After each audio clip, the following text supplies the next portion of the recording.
Bullet proof planning கேள்விப்பட்டிருப்பீங்க. அதாவது உங்கள் பிளானை யாராலையுமே கெடுக்க முடியாது, இன்டரப்ட் பண்ண முடியாது. அந்த மாதிரி பிளான் நீங்கள் க்ரியேட் பண்ணணும்னா கன்சீல் யுவர் இன்டென்ஷன்ஸ்.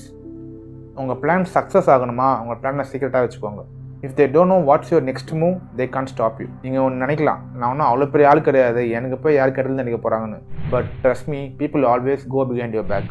நீங்கள் நான் எப்போதுமே ஓப்பனாக பேசுறது, எப்போதுமே ஓப்பன் மைண்டடாக இருக்கிறது நான் எல்லாரோட குட் புக்ஸ்லேயும் இருப்பேன் அப்படின்னு நினைப்பீங்க. But not every one. சில பேர் கொஞ்சம் கன்னிங்காக இருப்பாங்க, சில பேர் உங்கள் மாதிரி ஜெலஸாக இருப்பாங்க, சில பேர் உங்களுக்கு கெடுதல் நினைப்பாங்க. உங்களோட ஃபுல் பிளானை எப்போதுமே அப்படியே வெளியே சொல்லக்கூடாது. ஏன்னா ப்ரைவசி இஸ் வெரி இம்பார்ட்டன்ட். சில இன்ஃபர்மேஷன் உங்களை வீக்காகவும் வல்னரபிளாகவும் ஆக்கும். You never know when they will use it against you. இது ரொம்பவே ஓவர் டூவும் பண்ணக்கூடாது. ஏன்னா கன்சீல் யுவர் பிளானுக்கும் லையிங்க்கும் டிஃப்ரென்ஸ் இருக்குது. இவன் பொய் சொல்கிறவன் அப்படின்ற மாதிரி தாட் வெளில வந்துடுச்சுன்னா உங்களோட கிரெடிபிலிட்டி போயிடும்.